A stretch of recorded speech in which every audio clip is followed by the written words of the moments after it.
Despite her separation from Charles, Princess Diana continues to capture people's hearts wherever she goes. A polished performer and a modern-day icon for beauty and glamour, she became the centrepiece of British royalty. Her well-groomed exterior, the smiles and the frothy good humour made her arguably the most photographed woman in the world.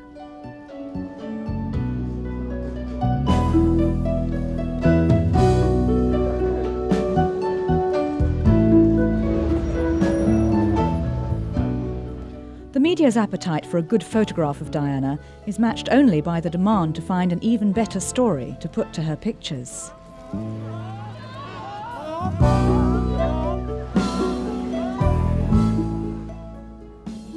As Britain's ambassador at large, Diana made headlines wherever she went. Her natural flair for style and fashion made her stand out on the international stage. A natural performer, her mere presence embodied the mystical image of royalty, so essential in a modern world. Sadly, these qualities were not enough to hold her marriage together with Prince Charles. On many official visits, she appeared in the role as the princess alone.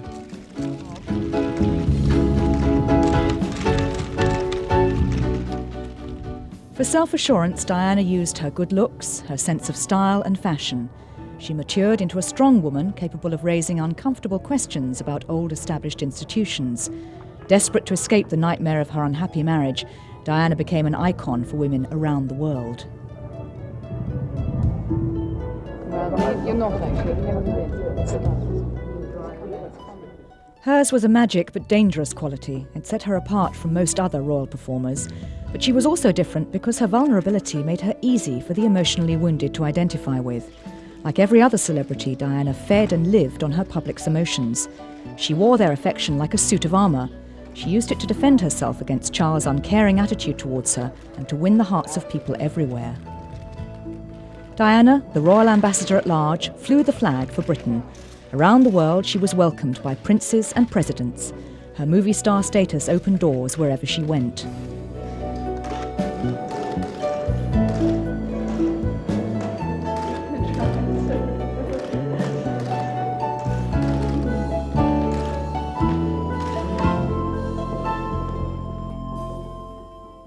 It was a remarkable feat for a young woman to graduate from unqualified nursery teacher into unique player on the world stage. Like many women of her time, she discovered that her career gave her the confidence to act more decisively in her private life.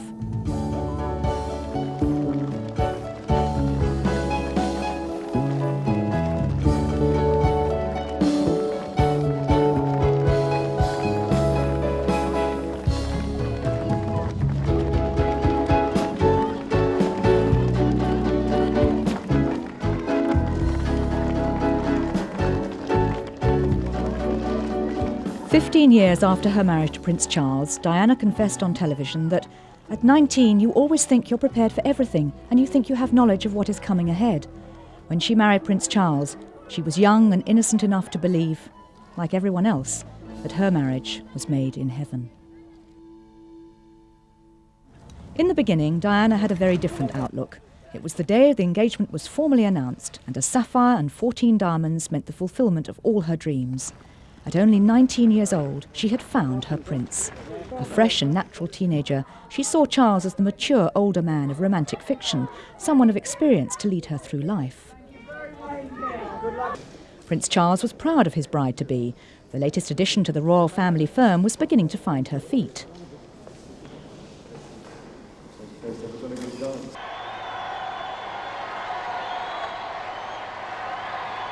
On that warm July day in 1981, 700 million people watched as Diana arrived at St Paul's Cathedral and prepared to take her vows, the small white figure at the centre of a royal spectacular. A nursery school teacher hardly out of her teens, Lady Diana Frances Spencer had little experience of the world and none of the royal life she was about to enter on the arm of her proud father, Earl Spencer. A private wedding ceremony transformed into a worldwide media event. It was a taste of things to come. As the new Princess of Wales stepped out to face the crowds, her private life became part of the public domain and would now be a constant source of curiosity. The most eligible bachelor in the world had found his wife in a girl 12 years his junior who'd once lived next door on Sandringham Estate. It was the romance of the century and a story that would run and run. Two aristocratic families were now joined in a couple representing the future of the British monarchy. A lot rested on the youthful shoulders of this new princess, showered with the love of a public eager to celebrate. They'd waited a long time for their future king to make his choice, and as the newlyweds progressed towards Buckingham Palace, they flocked in their thousands to catch a glimpse. The arrival of a young and beautiful royal consort was a valuable boost to a monarchy more renowned for its dedication to duty and a rather staid traditional image.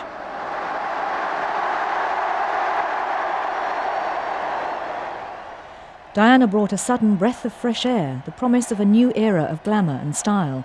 Born a commoner, she represented a vital link with the world outside the palace walls, and, like the Queen Mother before her, she was destined to set the tone of her husband's reign.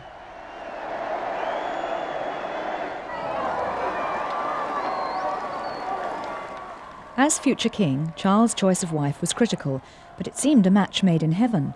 Beautiful, aristocratic, and with no embarrassing past, she had all the right attributes, and what's more, she was deeply in love. As an observer commented, if Diana hadn't come along, she would have to have been invented. But first it was a case of learning the ropes. Prince Charles had wanted to bring his new bride to meet the Welsh people as soon as possible, and crowds filled the streets for a chance of seeing their first Princess of Wales for over 70 years. A 3-day tour of continual walkabouts, functions and speeches, it was a daunting ordeal for any royal newcomer, and to begin with, Diana was careful to follow her husband's lead.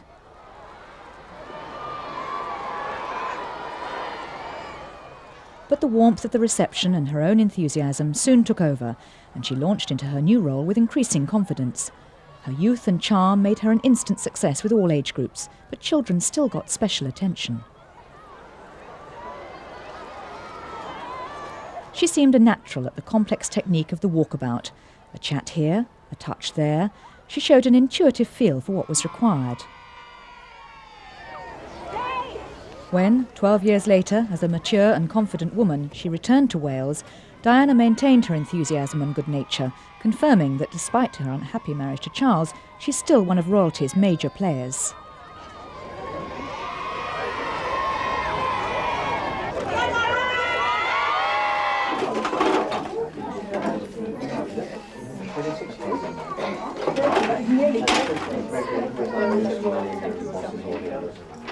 And then there's just a nice selection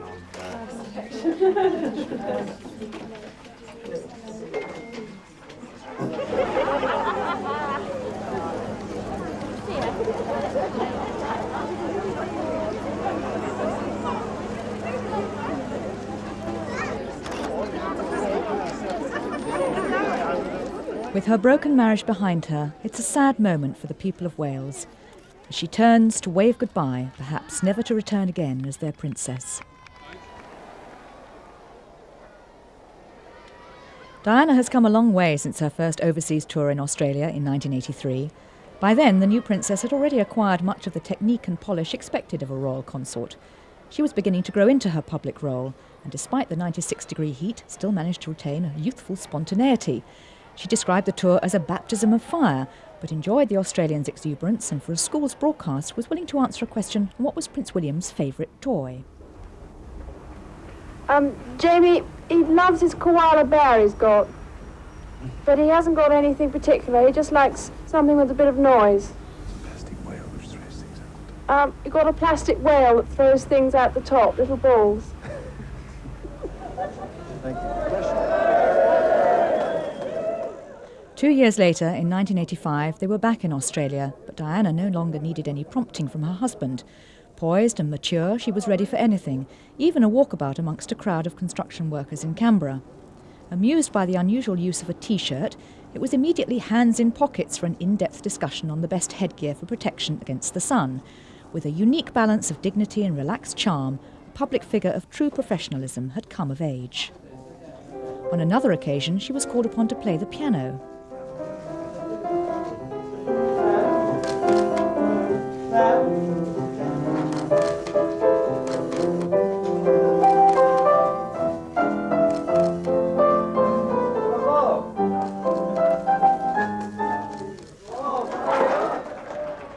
Her impromptu performance at an Australian school certainly found an appreciative audience. But such enthusiastic praise for her music skills were all too much, and it was time to make a quick exit. She'd stolen the spotlight from her husband, and he was not amused.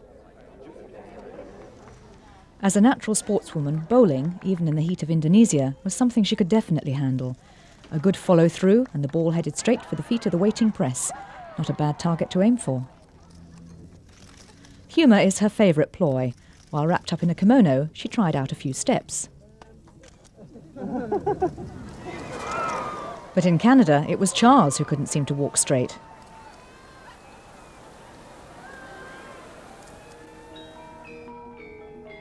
In Diana, laughter is never far from the surface, but in the heat and humidity of Asia, it was too exhausting to even think of trying to laugh.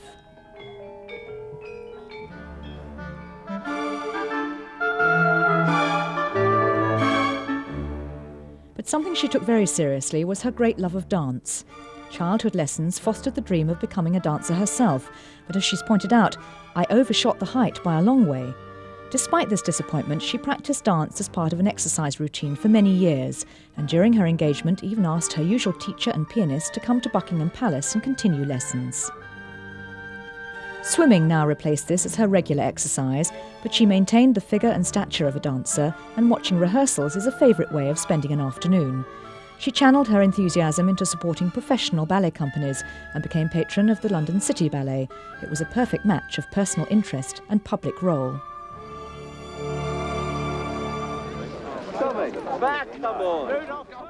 But outside, the press pack waited. In her role as the people's princess, media interest was unrelenting, and dye mania became a massive industry. There was little escape from the probing lenses of the world's press. This photo opportunity in Klosters took place the day before Charles narrowly missed death in an avalanche which killed his friend, Major Hugh Lindsay. Since the tragedy, Diana stopped accompanying her husband on skiing holidays, but she enjoyed the sport despite the occasional tumble.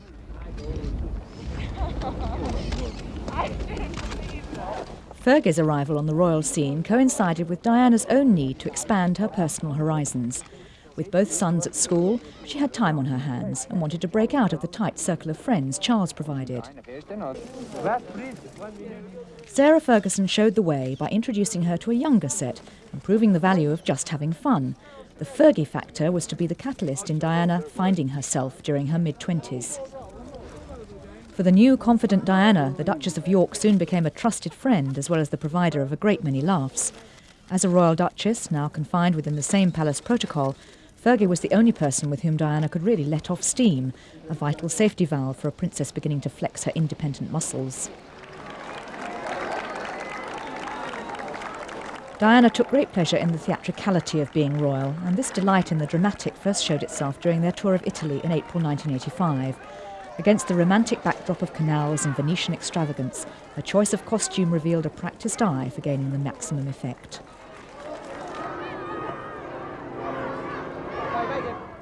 The Italians are a demonstrative people, quick with their speeches and eager to show their feelings.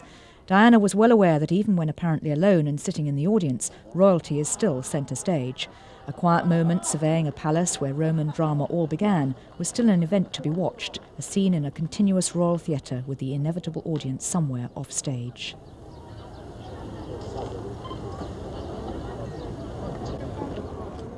Italians like to do things on the grand scale, but such an expansive show seemed to appeal to the leading lady. Her smiles and charm won many admirers.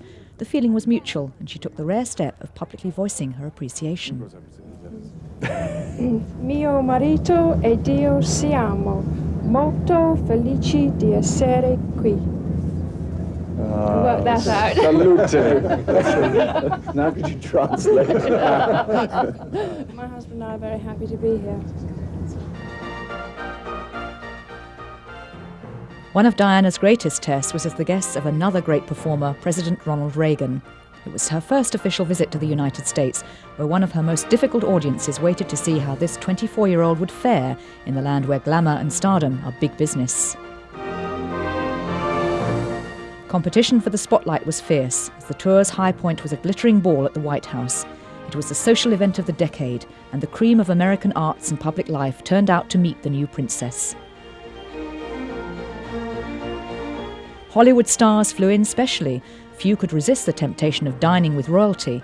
Even the strong silent types put in an appearance, and an actor known for his footwork was one guest who would later dance with Diana herself. There was no doubt that the evening had highlighted Britain and America's special relationship. A republic's president paid homage to a royal princess, the blushing focus of everyone's attention, and Charles was quick to appreciate the warmth of their reception. And we can't possibly, both of us, thank you enough for your immense hospitality. Diana had outshone them all.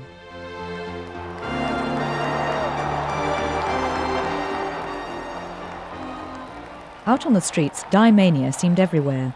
Such a welcome for an overseas visitor was unheard of, and security had to be stepped up to cope. A newspaper headline summed it up by announcing, "Now the United States falls to Diana." The tour was a resounding success. Diana and the American people had hit it off.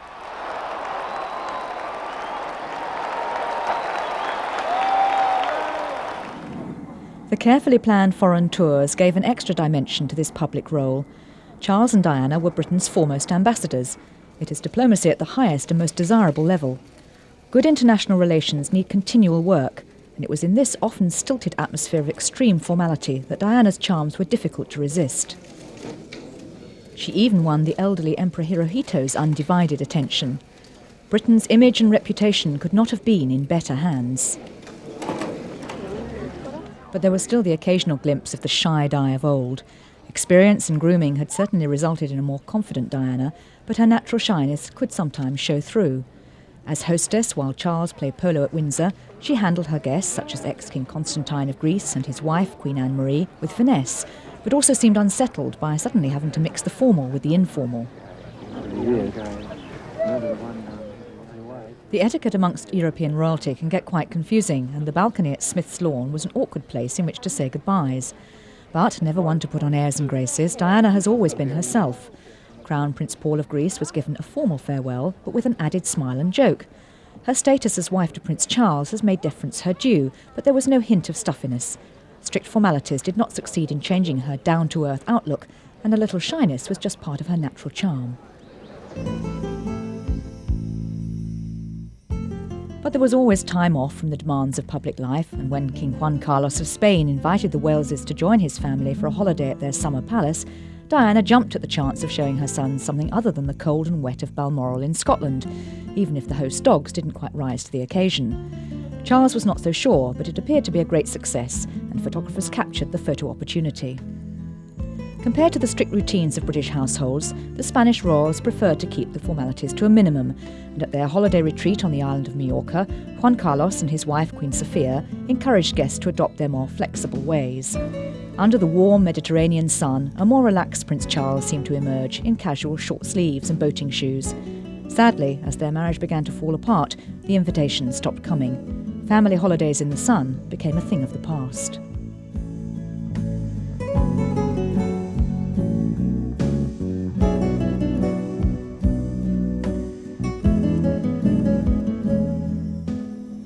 Such a huge crowd of press photographers was obviously a little daunting to begin with, but a 3-year-old looks to his elder brother for a lead, and the more experienced Prince William was already sizing them up. Prince Harry's finger was soon in its usual place, and the youngest member of the Wales family began to rather enjoy being the centre of so much attention. Prince William is a spirited little boy, taking after the Spencers in his confidence and determination. Diana has described him affectionately as her little thug. In contrast, Prince Harry has inherited his father's more sensitive approach. His is a thoughtful, peaceful personality, often described by observers as laid back. As a mother, Diana understands their different natures and tries to bring out the best in both of them. She's certainly more protective of her younger son and likes to try and shield him from the harsher effects of public attention.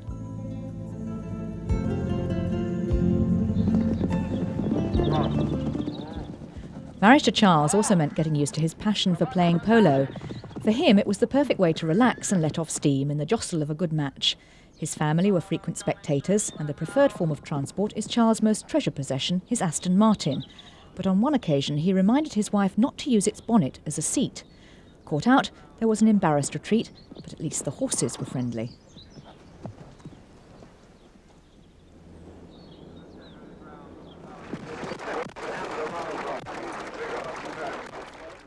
The conflicting demands of public and private life were an inevitable part of the job. It was a difficult balance. As a wife, mother and public figure, her diaries had to be planned months in advance to fit everything in. It's lucky she was naturally well organised. But friends were concerned about her loss of weight. Privately, they knew that the pressures of the job and her marriage to Prince Charles were taking their toll on the young princess.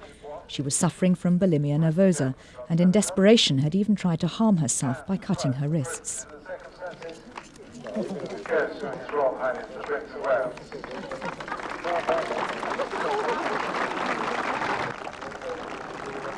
Despite the pressures, Diana projected a picture of contentment and happiness, and publicly at least, they were never slow to show their love for each other.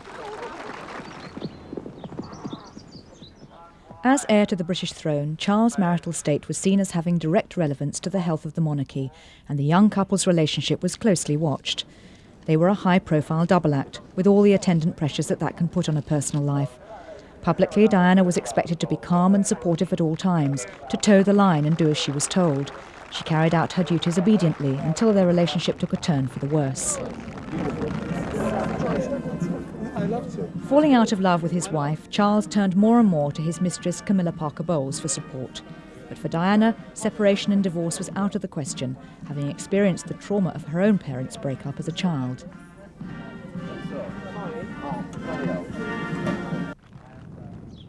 Diana soldiered on stoically. Instinctively, she withdrew into herself. Charles found that difficult. Diana's moods were publicly dismissed as just growing pains, natural in a strong-willed woman who'd been married at 20, a mother by 21. Privately, she was beginning to explore her independence.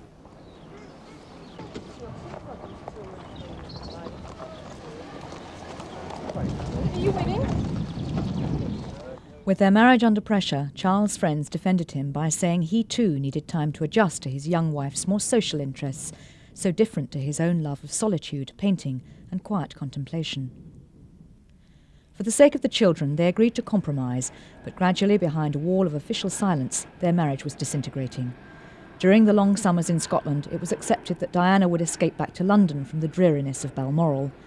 Now they led essentially separate lives, with different friends and interests, only united by their love for the children. Theirs was a flexible arrangement.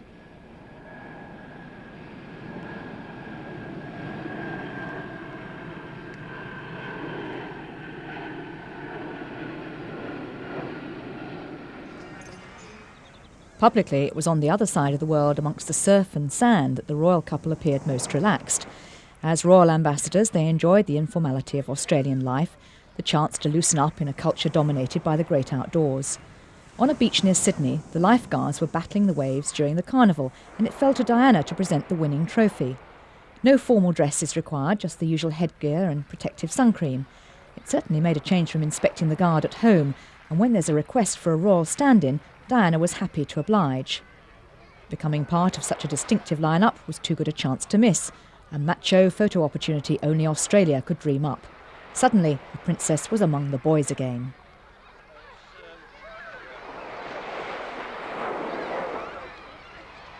Even more formal occasions were an excuse for some fun and a quick slide. They came to help celebrate the bicentennial in 1988, and the festive spirit was definitely infectious.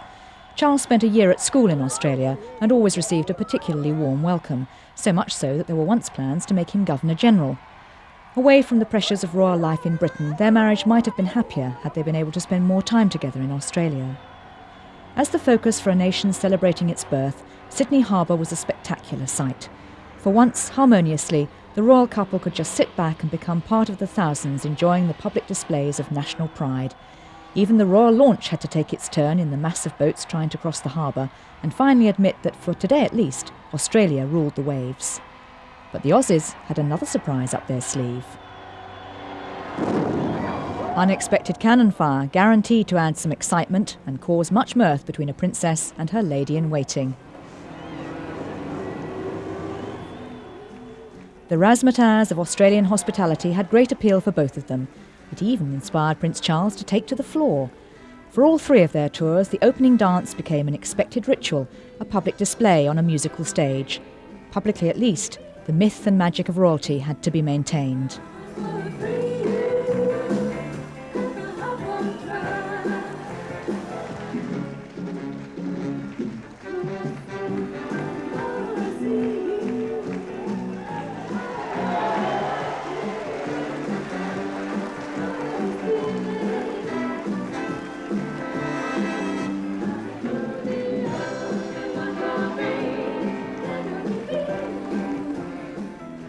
Alas, happy scenes like these were for public consumption only. Behind the scenes and back in Britain, Camilla Parker Bowles was by now a regular visitor to Charles and Diana's home at Highgrove. Early in their marriage, Diana had begun the enjoyable task of decorating Highgrove, a 9-bedroom mansion in Gloucestershire. Charles had bought it the previous year for £800,000, and they set about creating a comfortable home environment away from the public eye.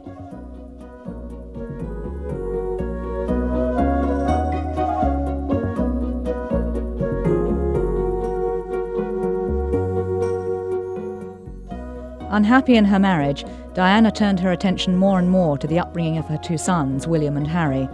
William, already a seasoned pupil, strode ahead, and on this, his very first day at school, Harry again followed his brother's lead, with Diana on hand, as always, to see him settled in.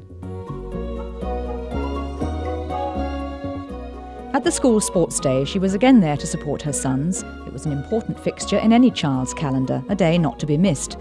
Wetherby's 120 boys ranged from 4.5 years to 9 years old and were mainly from local affluent families. Amongst the excited crowd of parents, Diana was for once just another mum, free of the responsibilities of having to give a performance herself. A day off from public duties, all her thoughts were focused on encouraging Harry in his first competition. And the race was on. A natural sportswoman herself, Diana's enthusiasm was infectious, and Harry ran a true course straight into his mother's waiting arms. Though not amongst the winners, he was still carried off in triumph by his proud mum.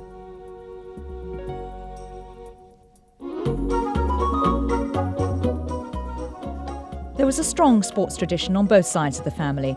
The Windsors excel in horsemanship, the Spencers in swimming and tennis. Prince William's race was on next, and exuberant as ever, the heir to the throne was on the starting line, raring to go. William found it difficult to keep still even for a moment, and now there's just time for a quick dance routine to get wound up for the race.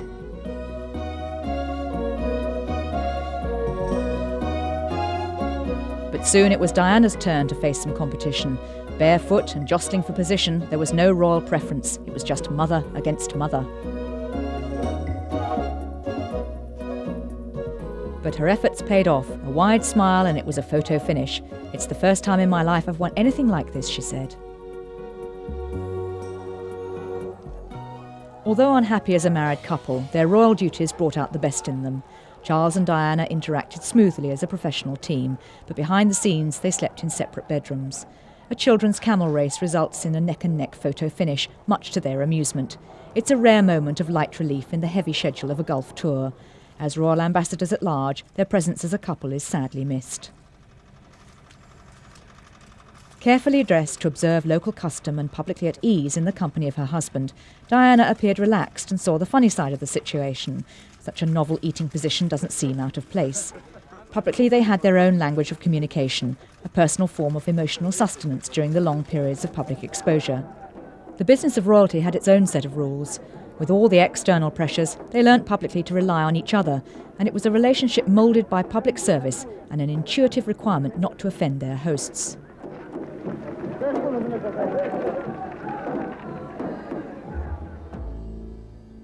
Privately separated, Diana's life centred around her children, particularly at holiday time. The Caribbean island of Necker, owned by millionaire businessman Richard Branson, made an ideal holiday spot. It was an island paradise where she could spend a few days away from it all with her mother, Mrs. Shan Kidd, and sisters Lady Jane Fellows and Lady Sarah McCorquodale. Constantly being in the public eye didn't come naturally to Princess Diana. Born on the 1st of July 1961, she is in many ways a typical Cancerian. She's a home builder, conscious of the welfare of others, but extremely sensitive and easily hurt. And she's a rebel, a characteristic inherited from her mother, Frances. She shocked society when she left Diana's father, Earl Spencer.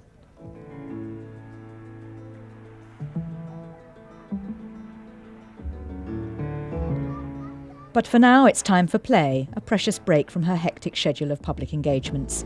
Surrounded by her young sons and their cousins, she can happily sit in the sand and enjoy all the fun of the seaside, a bucket and spade holiday far removed from the royal family's usual breaks in the Scottish Highlands.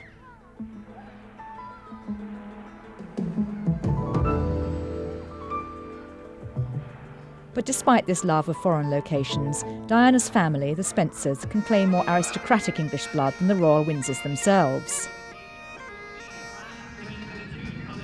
Diana excelled in the role of the fashionable young woman.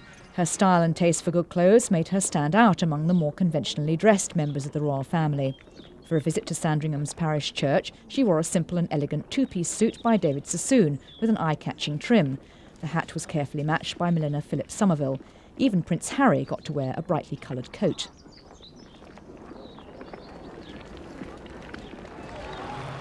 Audiences all over the world fell for the Princess of Wales. Much of her success was due to her stunning sense of fashion, and overseas tours soon became the showcase for Diana's most stylish outfits. Very early on, she decided to wear only British fashion. It's her way of flying the flag. For a grand dinner in Indonesia, she chose a sleek satin design by David and Elizabeth Emmanuel. For a tour of Saudi Arabia, the Emmanuels again created a monochrome ball gown in the grand style, together with an elegant evening dress of more simple line, but with an unusual shell detail for the shoulder. But it's not all fashion for fashion's sake. Her clothes often reflected the customs of the country she was visiting. In Japan, she picked out the motif of the rising sun, and her hosts returned the compliment with a gift of their national dress.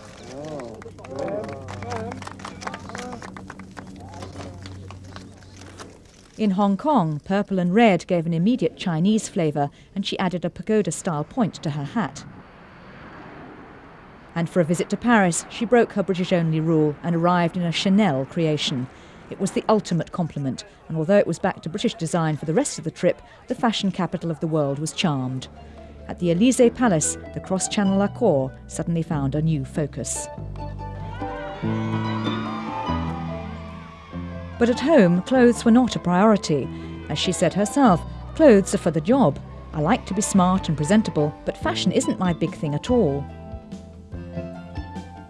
As Princess of Wales, Diana was in every sense a model princess, one of the world's most photographed women.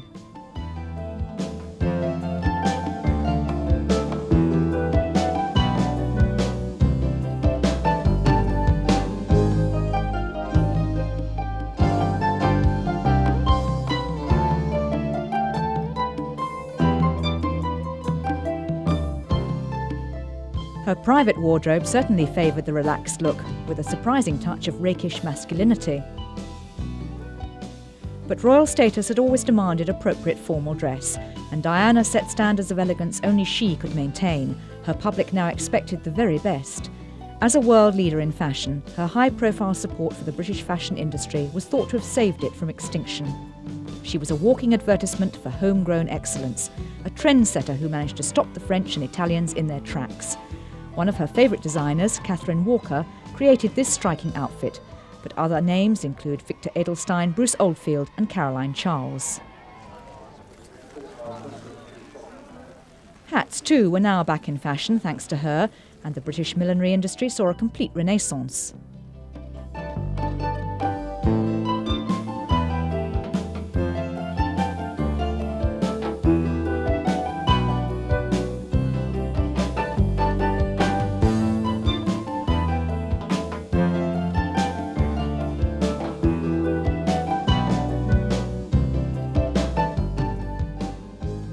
In a decade, she built up a wardrobe worth more than £1 million, with more than 750 different outfits. There were accusations of extravagance, but she was expected to live up to her stylish reputation. Just the grooming of her hair by trusted advisor Richard Dalton had an annual bill of £10,000, and jewellery, both real and costume, was another expensive but necessary finishing touch.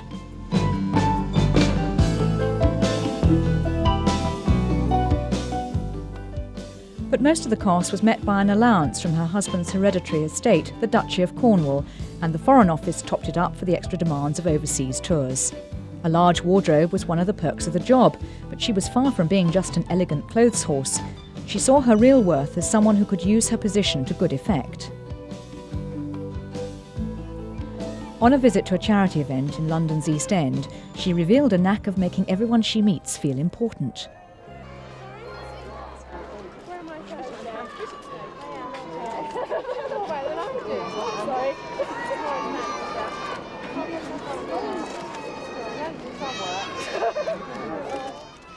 She projected great charm and had an intuitive feel for each occasion's mood and an immediate rapport with people from all walks of life. She worked the crowd with ease and was a natural successor to the Queen Mother in the people's affections.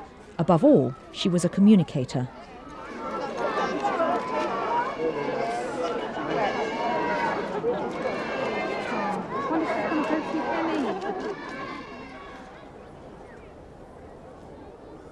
The number of official engagements she undertook increased every year, underlining her growing commitment to charity work.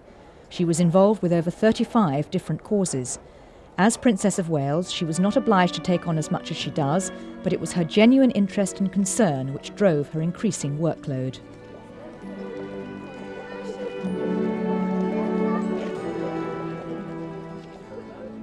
But she had no wish just to be a figurehead. Her style was to get right down to ground level and give as much help as possible. And charity work was by no means a soft option. Her determination to combat such problems as drug abuse, AIDS and alcoholism has showed she's not afraid to work at the sharp end of social problems. The issues were serious, but she kept a sense of perspective, and it was her warmth and sense of fun that people remember most from her visits. Her reputation as a caring figure was international. In Indonesia, she insisted on visiting a leper hospital, determined to see for herself what help and care was available. Lepers, the ancient untouchables, were seen to be accepted, and as with her earlier contact with AIDS patients, another myth was disproved. Her one action achieved what doctors had been trying for years. During an official tour of Nigeria, it was the plight of sick babies in a government hospital that were the focus of her attention. Children have always been a particular concern, and as well as presenting a personal gift of an incubator and drugs, the visit also helped concentrate world attention on the general need for aid. Whatever the background, and particularly on the more formal occasions, Diana looked well on the public stage of royalty, the pomp and circumstance that is so central to the British crown. Putting on a show is an inescapable part of being royal. The grand palace settings and timeless traditions demand a performance. A born performer, Diana's childhood ambition was to be a ballet dancer, and in the role of royal consort, her enthusiasm contrasted with Charles' contentment to play his part in a lower key. Perhaps it was as well she never realised her dream of being a prima ballerina. Instead, she succeeded in making the whole world her stage, and her role as Princess of Wales a constantly dazzling spectacle. She joined the royal parade and added a new dimension of style and beauty. For this ride, she was cool and serene in a classic Catherine Walker creation. Prince William and Prince Harry will continue the royal tradition, following their mother's example, just as she had been heir to the heritage of dignified royal service exemplified by the Queen Mother. Generation followed generation in this royal family firm. Despite their unhappiness as a couple, Diana and Charles took family holidays together for the sake of their two young sons. This was the last occasion when they enjoyed the hospitality of the Spanish royal family together. The European royals form a small elite group, and together they could relax and just enjoy the activities of a family on holiday, even if they did have to line up for the usual photo call. There may always be the insatiable curiosity of the paparazzi, but at least Juan Carlos' yacht Fortuna could provide a quick getaway. Public duties and the stress of always being under a spotlight could be exhausting, and quiet time soaking in the sun with a good book were vital to recharge the batteries. If this could be done on a beach in the Caribbean, away from Charles, all the better. And despite the presence of roving cameramen, Diana was never afraid to strip down to a bikini. These were her magic moments, and she liked to take full advantage of the sun's rays, even if her sister, Jane, was more bashful and preferred to keep her fair skin under cover. Swimming is Diana's other great relaxation. As a water sign, Cancerians love the sea. During her school days, she excelled as both swimmer and diver, and she's concentrated on water sports ever since. It's an important part of her daily routine. She used to swim every morning in the pool at Buckingham Palace. Her 30 lengths of breaststroke was her main form of exercise and helped to keep her athletic figure in trim.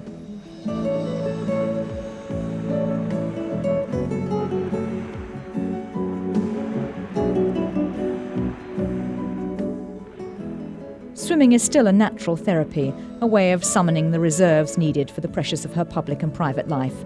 But for now, those pressures can be forgotten, even if offshore patrols still have to repel boatloads of intrepid photographers.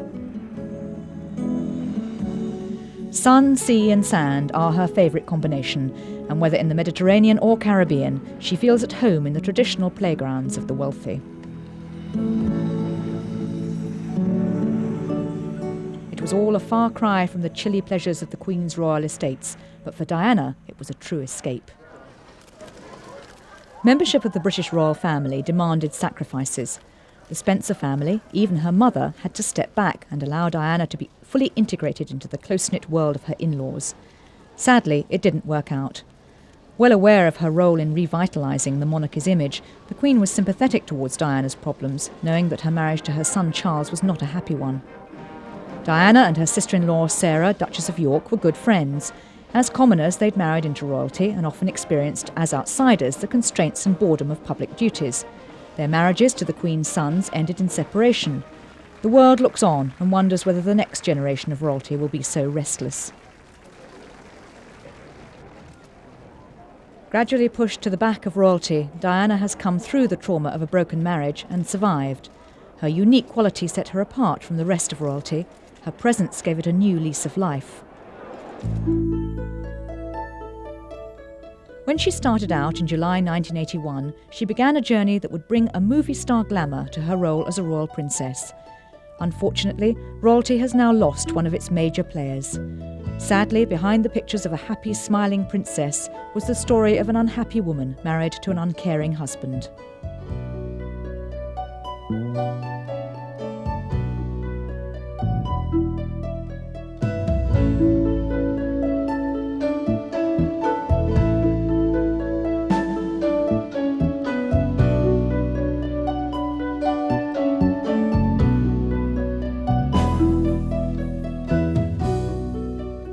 As Princess of Wales, she had to find her own way, and in a process of trial and error, publicly she made few mistakes and survived with flying colours. But her marriage to Charles was a disaster.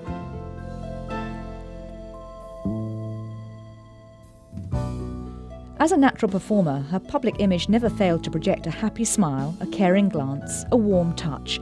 Wherever she appeared, she captivated her audience. Her enthusiasm never waned. The public have come to see her, and she was not going to let them down.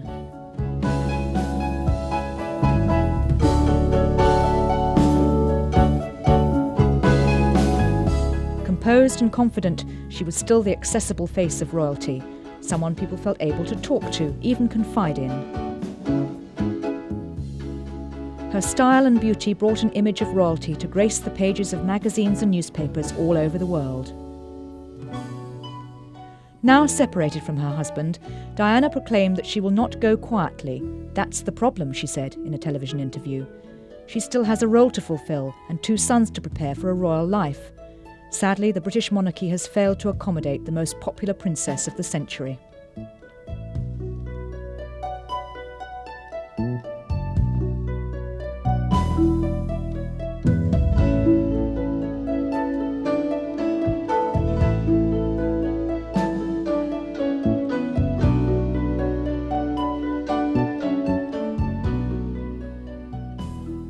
As a leading player on the international stage, she was constantly in the limelight. Everywhere she went, the cameras followed. But she was also known as the caring princess, and it was this natural openness and charm that created a truly captive audience. She believed in reaching out and making contact. Communication was what it's all about, whether it was at the White House, on a formal visit to the Vatican, or just passing the time of day on a building site in Australia. A polished and confident public performer, she managed to bring a spontaneity and sense of fun to the role of royal consort. Hers was an irresistible combination of enthusiasm and spectacular style, and her public reacted with genuine warmth and affection. It was a unique relationship.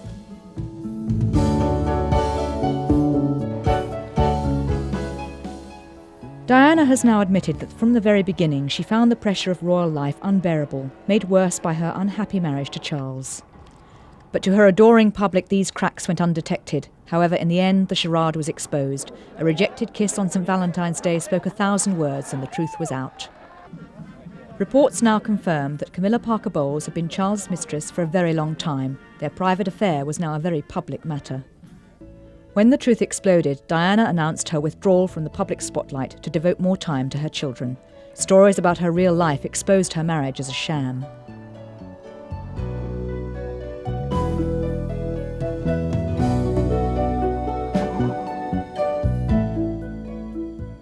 Diana, a lonely, unhappy princess suffering from an eating disorder and depression, her fairy tale marriage turned into a nightmare. By exposing her unhappy marriage, Diana is the first Princess of Wales in British history not to tolerate her husband having a mistress.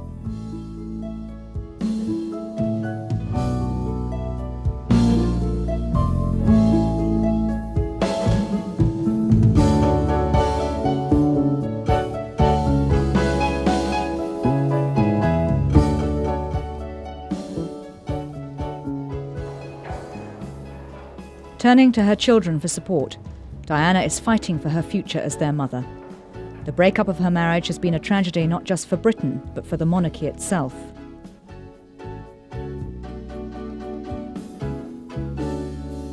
As the Queen of Hearts, she projected a new light onto the face of an old institution. As its major performer, she'll be sadly missed.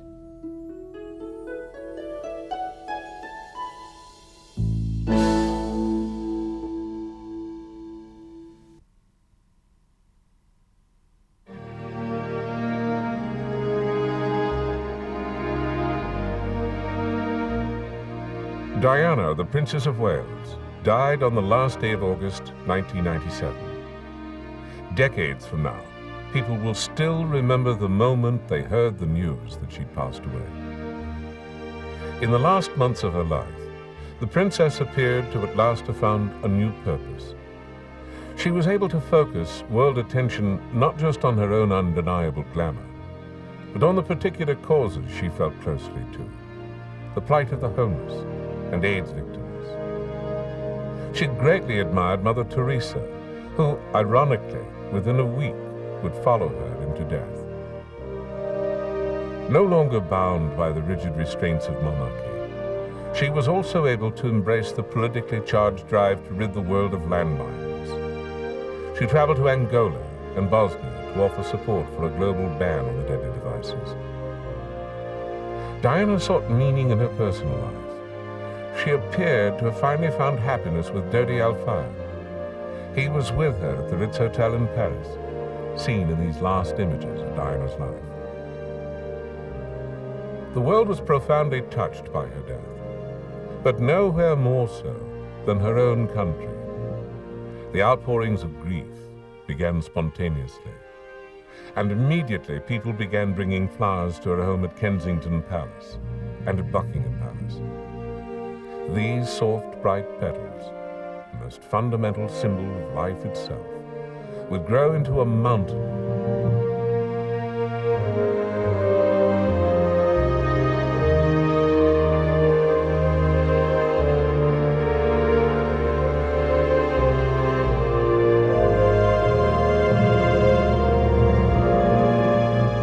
Denied a royal title after her divorce, the people of Britain would themselves crown Diana.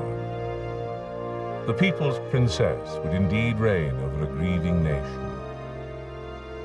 The funeral brought millions into the capital, not just to offer their respects to Diana's memory, but to offer hope and encouragement to her sons Prince Harry and Prince William. Finally, in the bright golden sunshine of early September, the world said goodbye to their princess.